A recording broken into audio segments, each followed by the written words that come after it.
Yeah. So, uh, she'll talk about her background here, like where, philosophers that influenced her in terms of her approach to language.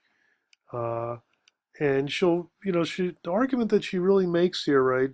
She's really making an argument against monolingualism or a universal, commonsensical language, a standardized grammatical language, right? All the things that we learn in school, especially English composition classes, right?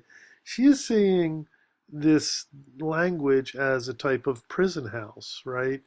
Um, so language is not, we saw this with Ansel Dua, language is not neutral, uh, or the argument that was made that language is not neutral. It's not just benignly communicative. It's not just a standard convenience, right?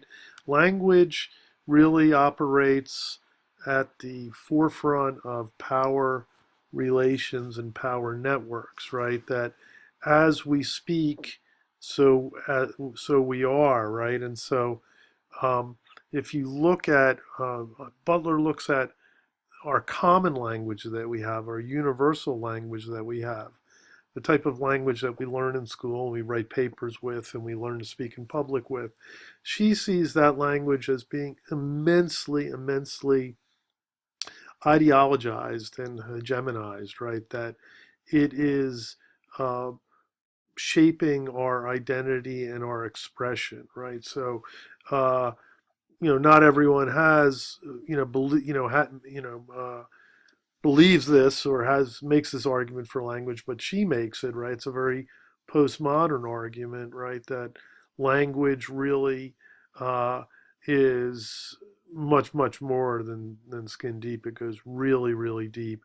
It goes into our bones, and it can really have an effect on us. So, uh, it's a really deep thing for her. So she goes into that, and she'll talk about, how here you see a lot like Ansel Dua, how she gets exhilarated with this sort of new type of philosophical language that she comes up with. It's a type of Borderlands language, right? Without all the poetic and sort of experiential stuff going on.